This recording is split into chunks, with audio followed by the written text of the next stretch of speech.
मार। अब आप सोचिए, उनका पुत्र जो इतना फेमस था, इतना धनी था, सब काम था, एक छोटी लड़ाई के लिए उसको गोली मार।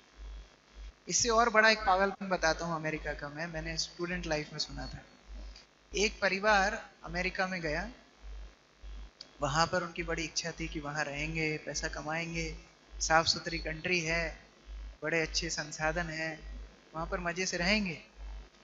कुछ ही दिनों बाद वो लोग भारत लौट के आ गए। तो लोगों ने पूछा कि भाई आप तो बड़े बाजे गाजे के साथ गए थे अमेरिका, अभी क्यों वापस आ गए? तो था बहुत भयंकर स्थान है। क्यों? बोले एक दिन हम मूवी देखने के लिए गए थे, और मूवी देखने के लिए एक लंबी लाइन थी। तो उस लाइन में हमारे सामने एक दंपति खड़े थे, और एक काला लंबा व्यक्ति आता है और अपने जेब से बंदूक निकाल करके उनके कान पे रखता है और बोलता है कि $100 दो। तो ये दोनों पति पत्नी इतना घबरा जाते हैं, इतना बड़ा व्यक्ति, काला व्यक्ति, बंदूक हमारे सिर पे रख दी है और $100 मांग रहे हैं।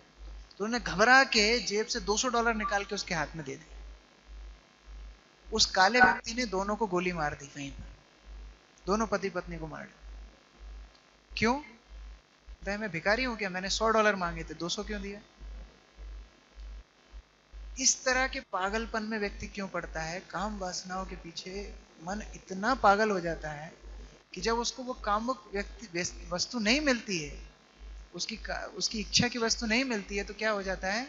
क्रोध आता है। क्रोध में अपनी स्मृति, अपनी बुद्धि सबको खो करके अपना पतन करता है। तो उसके ठीक विपरीत ये योग पद्धति है, लेकिन ये भी कठिन है।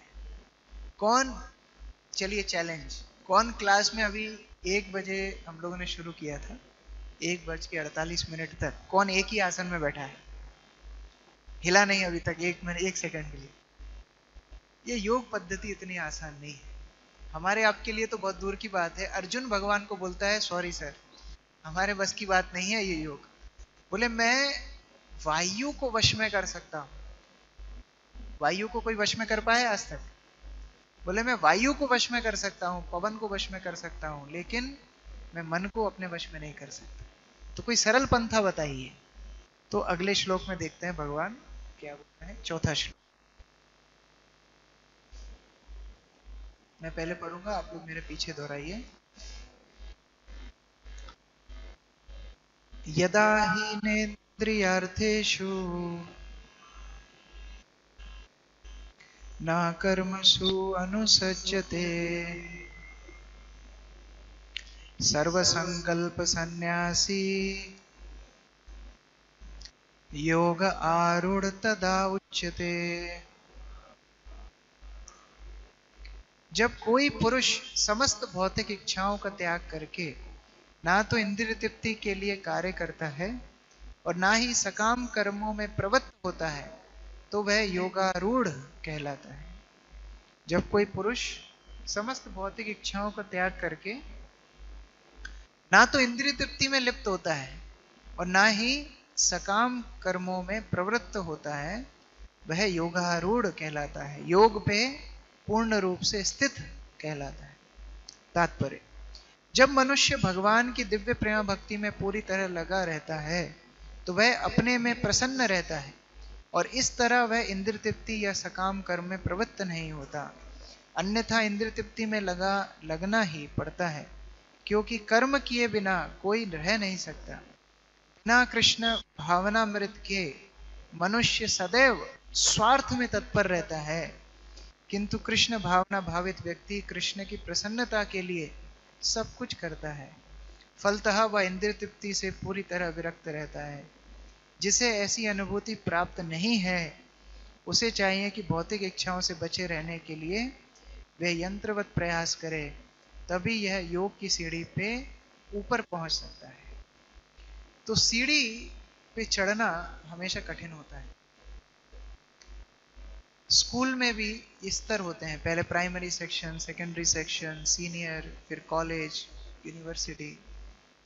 लेकिन इस सीढ़ी से चढ़ने की एक और अल्टरनेटिव है। वो क्या है? लिफ्ट। लिफ्ट में खड़े हो जाइए, बटन दबाइए, ऊपर पहुंच जाएंगे। डॉक्टरेट प्राप्त करने का एक और तरीका है, आप इतने विद्वान बनिए कि यूनिवर्सिटी आके आपको डॉक्टरेट प्रदान करे। इस तरह बहुत उदाहरण भारत में है। तो भक्ति उस तरह है, भक्ति वो लिफ्ट है जिससे व्यक्ति तुरंत अपने भौतिक स्तर से उठ के आध्यात्मिक स्तर पे पहुंचता है।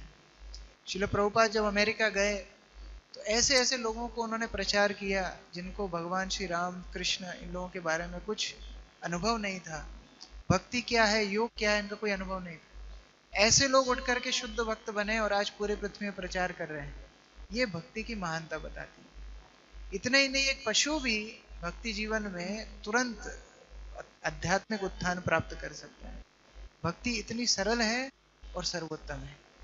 ऐसी कोई वस्तु जो सबसे सरल हो और सबसे सर्वोत्तम हो तो सर्वश्रेष्ठ कहलाती है। कठिन प्रयास से बहुत कुछ मिल सकता है, लेकिन भक्ति सबकी सहज है और सर्वश्रेष्ठ भी है। इसलिए भक्ति ज्ञान और वैराग्य की माता है। आप भागवत में पढ़ेंगे, ज्ञान और वैराग्य की माता है भक्ति। जहां माता जाती है बच्चे अपने आप जाते हैं। उसी तरह ये ज्ञान योग ध्यान योग सब लोग क्या है, भक्ति के बाय प्रोडक्ट्स हैं। भक्ति करने से ऑटोमेटिक मिलते हैं, ज्ञान वैराग्य अपने आप आता है।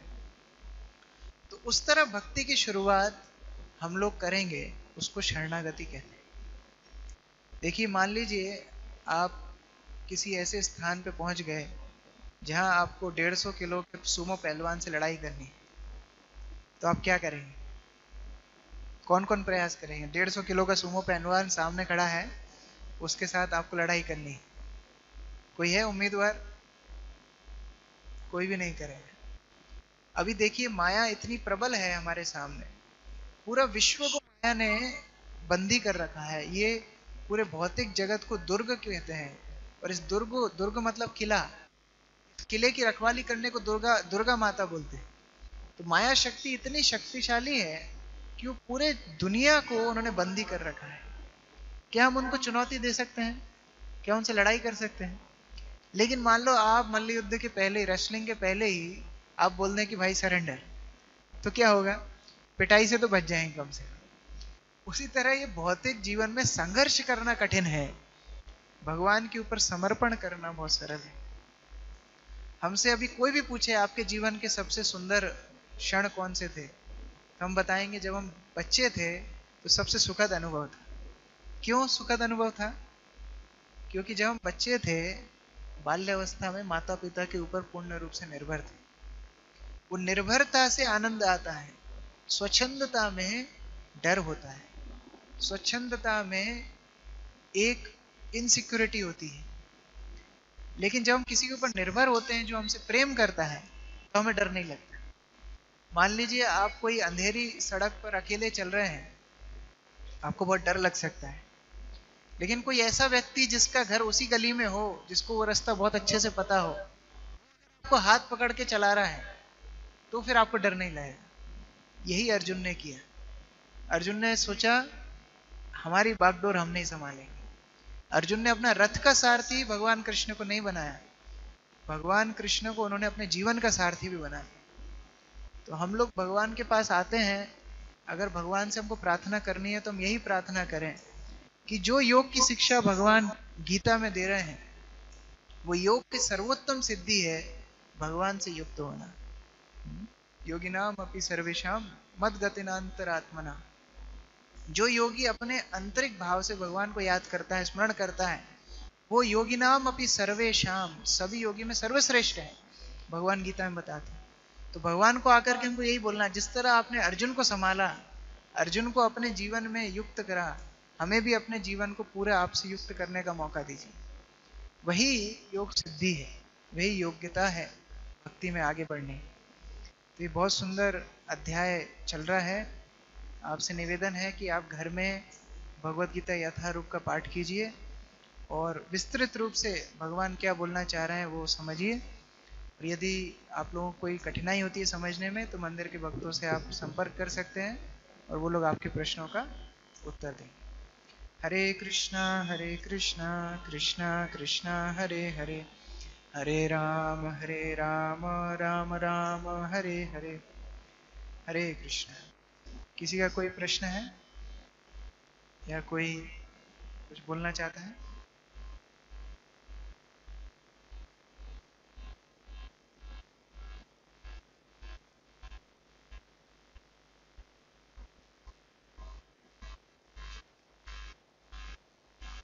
आपने कभी कोई शराबी को देखा है?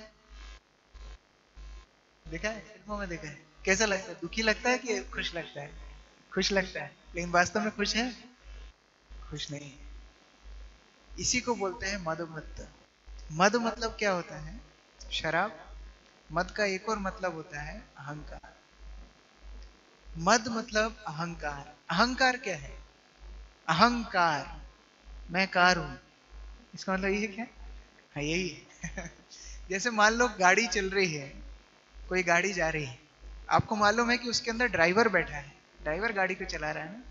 कौन ज्यादा इंपॉर्टेंट है, गाड़ी कि ड्राइवर? कौन ज्यादा इंपॉर्टेंट है? मान लो आपके कोई परिवारजन की कोई खबर आती है, ऐसा ना हो, मैं एक उदाहरण के लिए बोल रहा हूँ। मान लो किसी व्यक्ति को अपने परिवार के किसी सदस्य की खबर आती है कि एक्सीडेंट हो गया, तो वो क्या पूछेगा? गाड़ी तो ठीक ठाक है ना, यही पूछेगा ना? क्या पूछेगा? व्यक्ति ठीक ठाक है कि नहीं। तो जब हम अपने आप को ड्राइवर छोड़ के कार समझने लगते हैं, उसको बोलते हैं अहंकार। मतलब क्या है? आत्मा नहीं समझ के शरीर को अपने आप को समझ रहे हैं, इसको बोलते हैं अहंकार। ये अहंकार में व्यक्ति को अच्छा ही लगता है।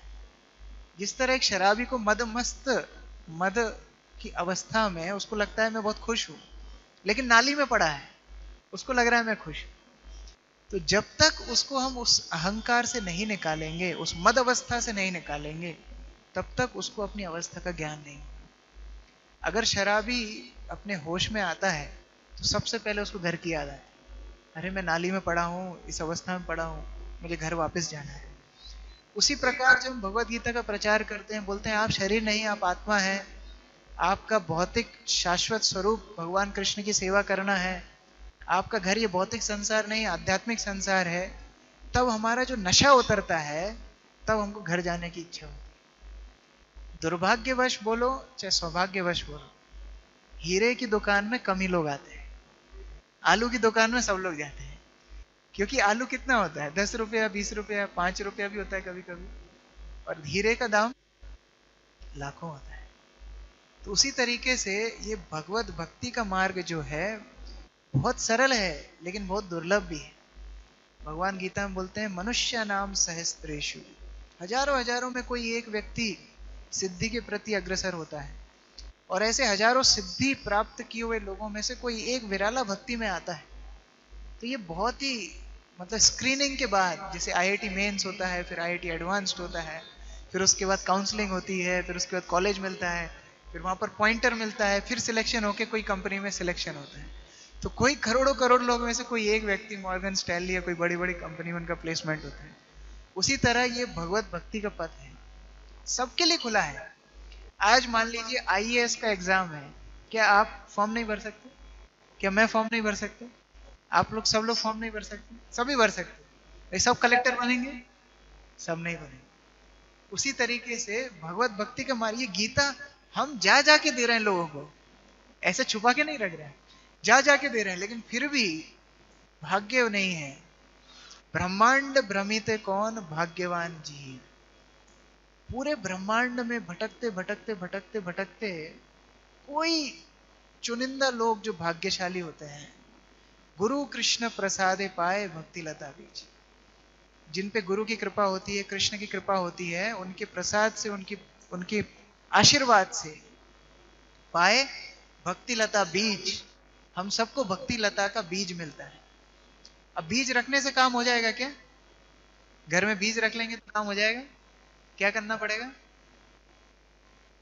पहले जमीन तैयार करनी पड़ेगी, बीज को बोना पड़ेगा, नियमित रूप से पानी डालना पड़ेगा, खरपतवार से बचाना पड़ेगा, जानवरों से बचाना पड़ेगा। उसको बोलते हैं भक्ति। भक्ति बीज तो मिल गया, लेकिन अब नियमित रूप से श्रवण कीर्तन करना, भगवान के नाम का जप करना, हरे कृष्णा कृष्णा कृष्णा हरे हरे, हरे राम राम राम हरे हरे। ये नियमित रूप से भगवान का नाम का जप करना, भगवान की कथा का श्रवण करना, उस बीच में पानी डालना है। अपने आप को ऐसे लोगों से बचाना जो हमारी भगवत भक्ति में बाधा डालते हैं, जो हमारी श्रद्धा को खराब करते हैं, वो एक खरपतवार से बचना। वैष्णव साधुओं को अपराध करने से बचना, वह जानवरों से उसको बचाना। इस पद्धति को भक्ति पद्धति बोलते हैं। तो इसीलिए ऐसा लगता है कि सबको बताने के बाद भी इतने कम लोग क्यों हैं? क्योंकि भक्ति इतनी सस्ती नहीं, भगवान इतने सस्ते नहीं, सुलभ है लेकिन सस्ते नहीं। उसके लिए सर्वस्व देना पड़ता है।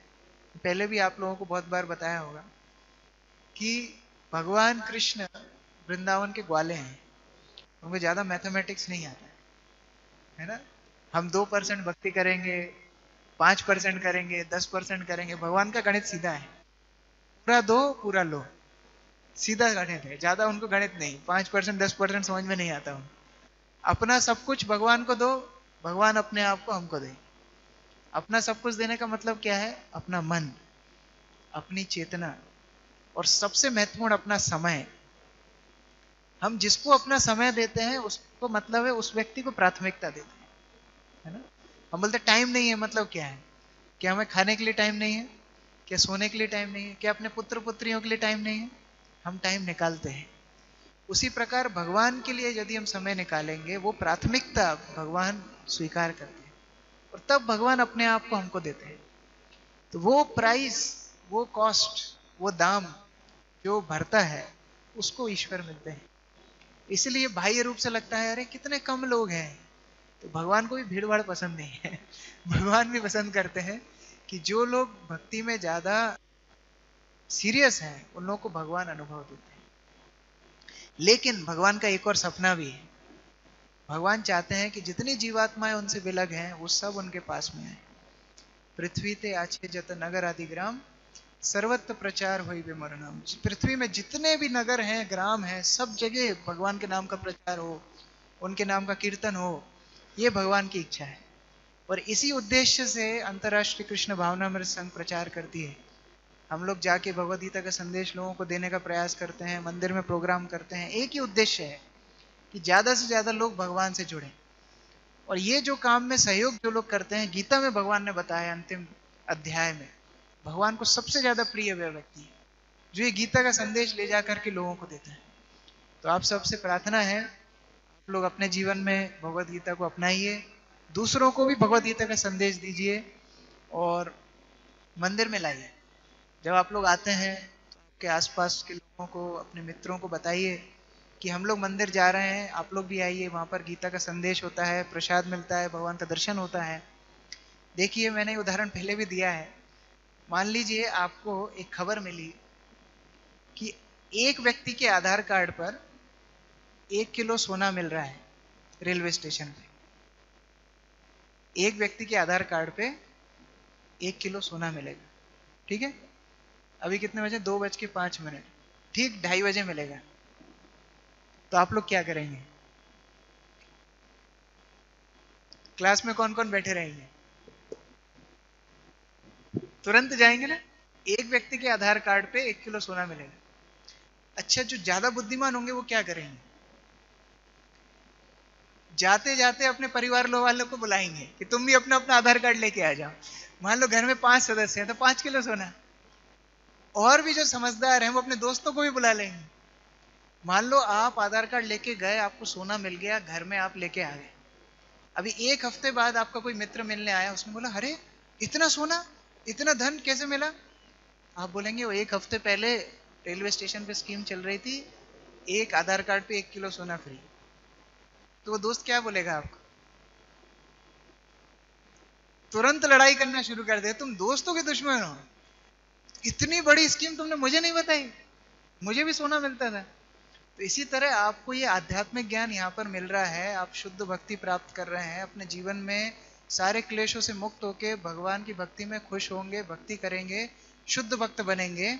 आपके जो सगे संबंधी हैं बाद में आपको कोसेंगे, इतने टाइम तक हमको क्यों नहीं बताया कि इस तरह कोई पंथा है, इस तरह कोई रास्ता है, इस तरह कोई स्थान है जहां हम खुश हो सकते हैं। तो वो अगर आपको बेइज्जती झेलनी हो तो लेट कीजिए, नहीं तो ज्यादा से ज्यादा लोगों को कृष्ण भक्ति में लगाइए। कल एक बहुत ही पावन अवसर है, कल है भगवान श्री कृष्ण के बड़े भाई बलराम का आविर्भाव दिवस, उनका जन्मदिन है। और हम लोग मंदिर में बहुत सुंदर कार्यक्रम सुबह से करेंगे। आप लोग आइए, सुबह 4:30 बजे मंगला आरती होती है, उसमें आइए तो बहुत अच्छा है। नहीं आ पाते हैं 7 बजे आइए, कम से कम सुबह 7 बजे प्रवचन होगा। फिर भगवान की सुंदर फूलों की पोशाक में भगवान का दर्शन होगा। उसके बाद अभिषेक होगा, सबके लिए प्रसाद होगा। तो आप सबका बहुत बहुत आमंत्रण है। हरे कृष्ण। जगत गुरु श्रील प्रभुपाद की, भगवद गीता यथारूप समवेत भक्त वृंद की, कलयुग पावन अवतारी श्री चैतन्य महाप्रभु की, श्री हरिनाम संकीर्तन की, निताई गौर प्रेमानंदे। हरि हरि।